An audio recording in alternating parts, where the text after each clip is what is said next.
Une fois que nous avons positionné les différents bilans intermédiaires sur l'ensemble du cursus des différents élèves de la classe, nous allons pouvoir, à la fin bien sûr de l'année en fin de terminale, positionner les bilans terminaux. Les bilans terminaux serviront à générer les documents CCF nécessaires pour la formation. L'icône générer les documents officiels CCF vous permet d'accéder à un tableau de bord dans lequel vous allez pouvoir voir les différentes épreuves CCF qui sont associées avec le référentiel de la classe. Également, faire le point un petit peu sur les bilans terminaux. Est-ce que vous avez positionné des bilans terminaux pour chacune de ces épreuves ou non? Et lorsque les bilans seront positionnés et verrouillés, et que l'ensemble des élèves seront notés, on pourra ensuite générer le document. On verra ça tout à l'heure. Donc, comme ici j'ai positionné mes différents bilans intermédiaires, je vais créer ma commission et créer un nouveau bilan terminal.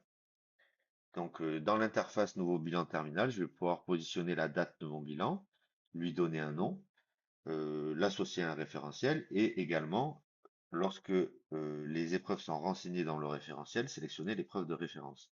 Donc là, par exemple, je vais sélectionner l'épreuve E2. Donc je vois que l'épreuve E2 va viser uniquement trois compétences avec des pourcentages de calcul qui sont associés. Je peux choisir les bilans intermédiaires qui vont être inclus dans ce bilan terminal. Je peux également indiquer les participants à la commission et ensuite je vais pouvoir valider, créer mon bilan terminal en cliquant sur Créer. Donc ma page va se recharger et je vais voir apparaître ici le premier bilan terminal que je vais pouvoir évaluer. Donc, comme pour les bilans intermédiaires, on clique sur le bouton Évaluer ou on sélectionne ici le bilan terminal correspondant. Là, je vais avoir les différents bilans intermédiaires qui ont été positionnés. Alors, je peux avoir des informations un petit peu supplémentaires pour déterminer mon positionnement final, hein. Donc, je peux également choisir de suivre le diagnostic et mettre un petit commentaire pour éclairer le jury. Je vais placer comme ça les différentes euh, observations et évaluations sur les élèves successivement en cliquant sur suivant. Voilà, donc là on va positionner un après l'autre les élèves. Nous pouvons voir ici l'ensemble des bilans terminaux qui ont été évalués et verrouillés. Donc nous avons maintenant accès à l'interface générer les documents officiels.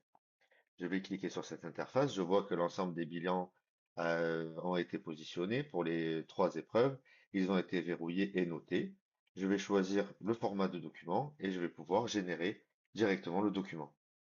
Nous voyons donc le document généré qui est conforme aux demandes du référentiel avec les différents niveaux d'évaluation qui ont été cochés, la note calculée en fonction des pourcentages et la note proposée par le jury de délibération. Ensuite, après, libre à vous, si vous souhaitez proposer une note différente, vous le pouvez en utilisant la version XLSX du document et en la modifiant.